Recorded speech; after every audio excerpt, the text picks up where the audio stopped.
nós ouvimos, que nos falava sobre o pecado, que falava sobre a primeira desobediência do homem e da mulher. E os dois cenários são bem diferentes. Se a gente prestou bem atenção, Adão e Eva estão lá no jardim. Um jardim cheio de árvores, com fruto, muita vida. Estavam também perto de Deus. Deus, Ele criou o homem, Ele soprou do homem o sopro da vida. E, em comparação com a situação de Jesus, Jesus está num deserto. Deserto onde, aparentemente, não há vida. Se a gente imaginar uma coisa deserta, é uma coisa vazia, uma coisa seca, né? Então, nesses dois cenários, existe a presença do tentador ou do diabo, a figura do mal. Lá na primeira leitura estava como a serpente, e lá no Evangelho era o próprio diabo que estava tentando a Jesus.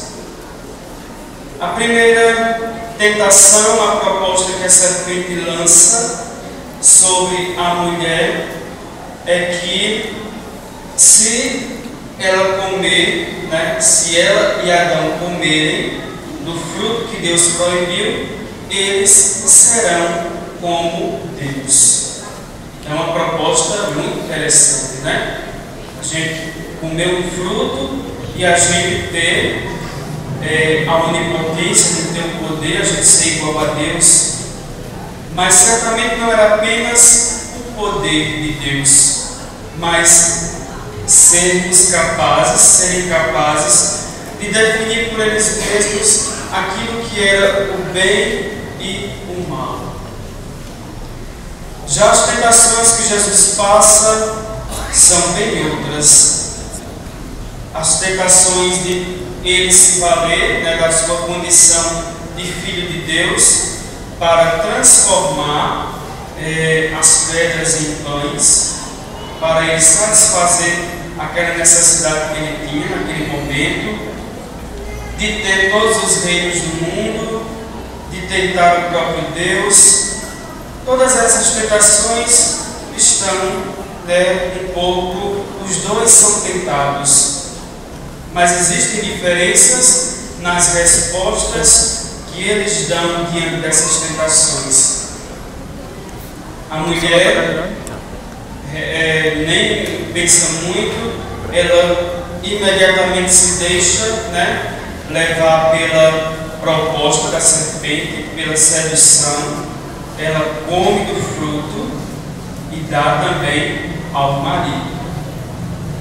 E Jesus está ali combatendo desde o começo de todas as tentações, respondendo negativamente às propostas do diabo.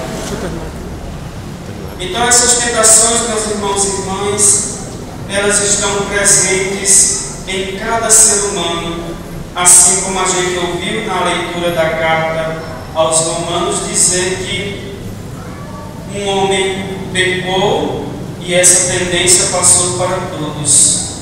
Assim como pelo sim de um homem, a salvação também passou para todas as pessoas. Então, esta tendência está presente em cada um de nós. E qual é então essa tendência que cada um de nós tem? É a tendência de querermos viver independentes de Deus. Querer ser como Deus é como se nós queréssemos viver sem comunhão, sem ligação a Ele. Então, isso está presente em cada um de nós. E nossas pequenas atitudes, elas refletem muitas vezes essa distância, essa independência de Deus. E o mundo, ele quer justamente fazer isso, ele quer colocar isso na nossa vida, porque se nós tiramos Deus do mundo, Se nós tiramos Deus de nossas vidas, falta respeito, não se tem mais limite, não se tem mais moral, não se tem mais partilha, não se tem solidariedade, não se tem valores humanos, não se tem essa condição de nós sermos criaturas.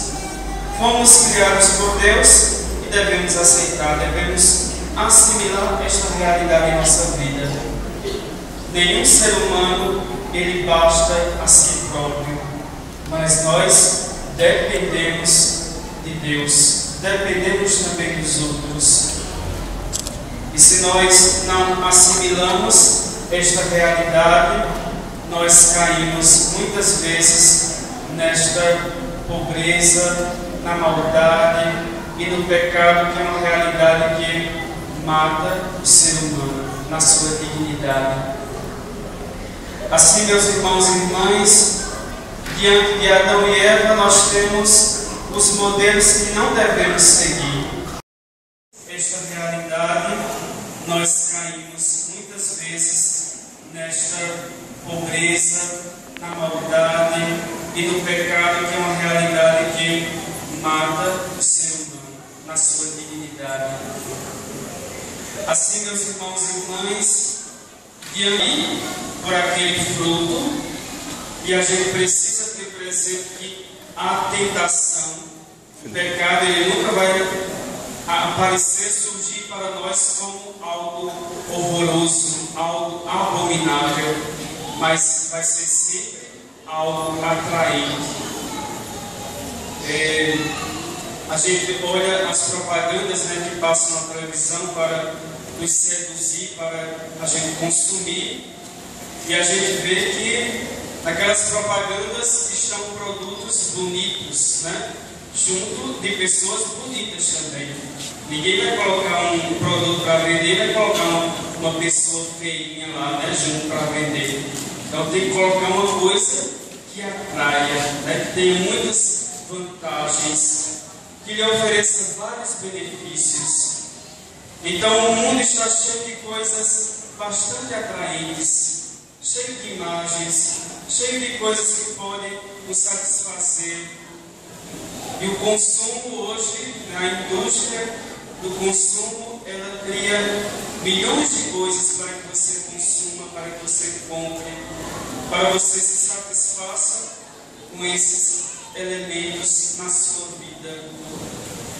E assim, meus irmãos e irmãs, a gente muitas vezes se deixa atrair por todas essas realidades, por todas essas coisas, e muitas vezes, pelo sim ao mundo, às coisas do mundo, a gente vai dizendo não a Deus. Cada vez que a gente diz não a Deus, a gente vai se afastando, a gente vai se distanciando desta comunhão junto com Ele. A nossa vida só é plena se estivermos junto de Deus. Assim nos mostrou Jesus. Somente Deus é quem realmente alimenta e preenche a nossa vida. Não é qualquer pão que alimenta a nossa vida. Não é qualquer coisa neste mundo que satisfaz, mas somente a sua palavra. A palavra como um alimento que enche o nosso coração e enche a nossa existência dos valores verdadeiros. Somente diante de Deus é que nós dobramos os joelhos para reconhecer a sua presença, para reconhecer a sua grandeza em nossa vida, porque Ele nos criou, Ele nos deu o sopro da vida. E somente junto dele é que esse sopro da vida se mantém. Somente a sua palavra é que nos alimenta verdadeiramente. Então Jesus mostra para nós que se estamos neste mundo, nós somos tentados, somos provados a cada instante.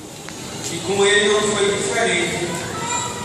Ele também enfrentou essas situações que colocavam em xeque a sua fidelidade ao plano de Deus, que colocavam em xeque os seus valores.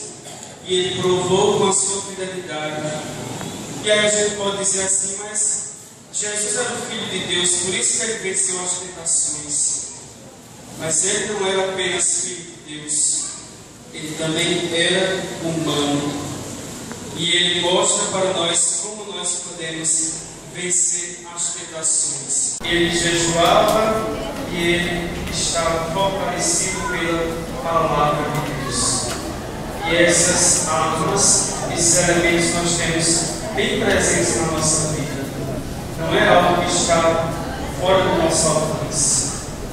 Assim, meus irmãos e irmãs, temos em Jesus o modelo que nós devemos seguir. E a nossa vida, ela consiste em luta. Todos os dias precisamos combater. Todos os dias precisamos resistir para sermos fiéis. Fiéis aos nossos princípios, fiéis à nossa fé, ao nosso seguimento de Jesus, fiéis aos objetivos que cada um traça na sua vida também, as metas que você tem para alcançar, para conseguir. Se você não tiver como cumprir, você qualquer coisa você desiste, você desanima.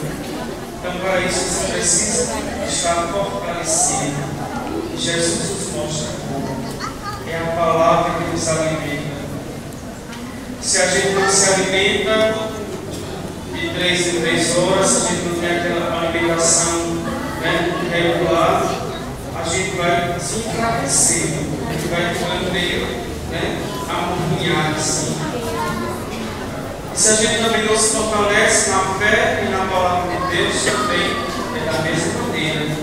A gente vai se tornando fraco, a gente vai se tornando pessoas muito debilitadas, e diante de qualquer tentação, diante de qualquer situaçãozinha, a gente serve como Adão e Eva.